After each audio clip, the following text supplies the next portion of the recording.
Notícias. Economia. Saúde. Variedades. Mundo do trabalho. Giro sindical. Contraf. Olá, você que nos acompanha aqui nos canais de comunicação da Contraf e CUT, eu sou o André Acarini. O nosso bate-papo de toda sexta-feira, o Fatos da Semana, está de volta aqui no ContrafCast para a gente fazer um giro, tanto pela categoria bancária quanto pelo que aconteceu no Brasil. A gente começa essa edição, claro, falando sobre o aniversário da Contraf e CUT. Em primeiro lugar, então, os 17 anos da Contraf e CUT. Com 8 federações e mais de 100 sindicatos associados, a entidade coordena hoje o Comando Nacional dos Bancários e representa 94% da categoria em todo o Brasil. A Contraf e CUT também é referência para os trabalhadores do mundo todo. É filiada à Uni Global Union, sindicato multinacional que representa 20 milhões de trabalhadores do setor de serviços e integra a diretoria da Uni Américas Finanças. Parabéns a todos que fizeram e fazem parte dessa história de luta da Contraf e CUT. Banco do Brasil, 60,7% dos votos. Esse é o resultado preliminar que indica a vitória da candidata apoiada pela Contraf e CUT, Kelly Quirino, para representar os trabalhadores no Conselho de Administração do banco, conforme as regras do edital. Os números finais vão ser divulgados pela Comissão Eleitoral somente no dia 8 de fevereiro.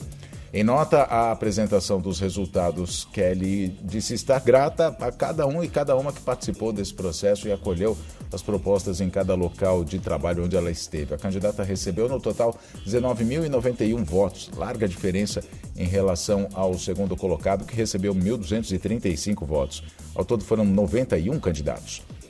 Bom, agendada para o dia 10 de fevereiro, uma audiência de conciliação entre o Banco do Brasil e a Contraf e CUT, atendida pela Justiça ainda em 2021, com uma liminar que impediu que a então presidência do Banco do Brasil prosseguisse com o plano de extinguir a função de caixa. A extinção do cargo foi anunciada pelo governo em plena pandemia, governo Bolsonaro, junto com o fechamento de mais de 5 mil postos de trabalho, de agências, de postos de atendimento e escritórios de negócios. Tudo indicava para um processo de enxugamento para preparar o Banco do Brasil para a privatização. No despacho, chamando para a audiência de conciliação, a juíza Audrey Schuchar avaliou que, passados 2 anos desde que a Contraf e CUT ajuizou a ação que impediu a extinção da função de caixa, disse ela, é possível que tenha havido alteração na disposição das partes para uma autocomposição. Na Caixa, a chapa Movimento pela Saúde, apoiada pela Contraf e CUT, venceu as eleições para o Conselho de Usuários do Saúde Caixa. No total foram 71,14% dos votos. O resultado saiu no dia 20, sexta-feira passada. Compromisso agora é com a defesa do plano Saúde Caixa, com foco nas questões de interesse dos trabalhadores.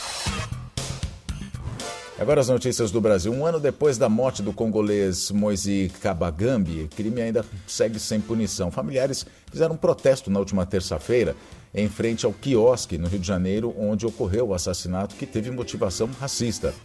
Esse crime foi lembrado pelo Sindicato dos Bancários do Rio de Janeiro. Os acusados pelo crime, Fábio Pirineus da Silva, Brandon Alexander Luz da Silva e Alisson Cristiano de Oliveira Fonseca, foram denunciados pelo Ministério Público, só que ainda não foram a julgamento.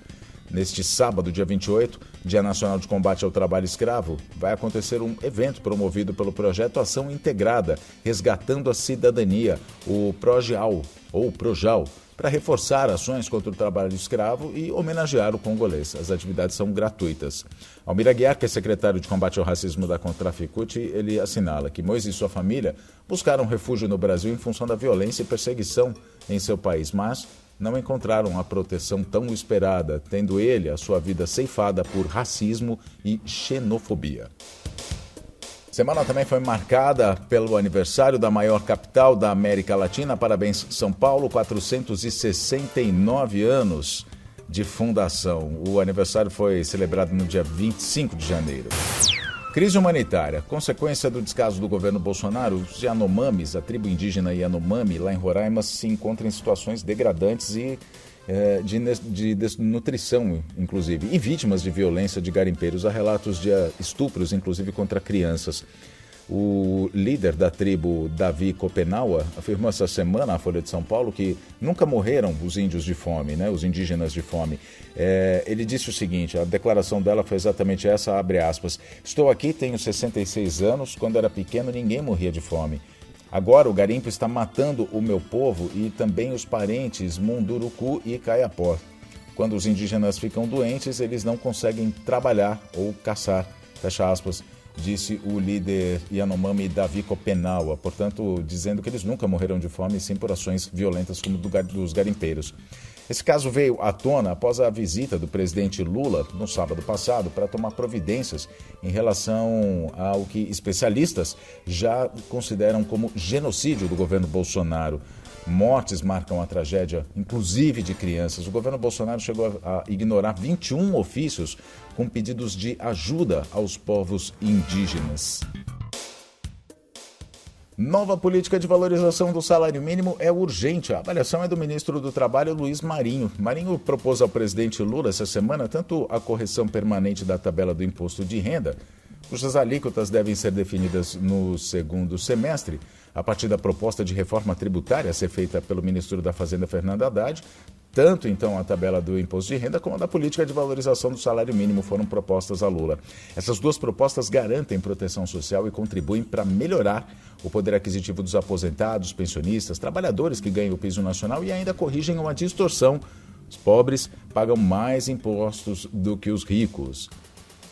As centrais sindicais brasileiras ajuizaram nesta quarta-feira, dia 25, uma ação civil pública na 8ª Vara do Trabalho de Brasília para garantir os direitos dos mais de 44 mil trabalhadores do Grupo Americanas em todo o país. Na ação, os dirigentes sindicais reivindicam também os direitos de outros milhares de trabalhadores que atualmente lutam na Justiça do Trabalho para receber seus créditos trabalhistas. O Supremo Tribunal Federal vai julgar se saldo do FGTS vai ter correção com maior rentabilidade no mês de abril. A ação que contesta o uso da taxa de referência como índice que corrige o saldo do FGTS foi ajuizada em 2014. Se o Supremo decidir a favor dos trabalhadores, o valor pode chegar a 300 bilhões de reais em correção às contas do FGTS. E uma última notícia, economia. O governo Bolsonaro deixa 255 bilhões de reais 255 bilhões e 200 milhões, para ser mais exato, em despesas não pagas para serem pagas este ano pelo governo Lula. Chamados tecnicamente de restos a pagar, esses valores são transferidos de um ano para o outro e se transformam em um orçamento paralelo, competindo por espaço com os novos gastos. Nosso Contraficast com os fatos da semana fica por aqui. Muito obrigado pela sua companhia e nós nos falamos então na próxima edição. Até lá!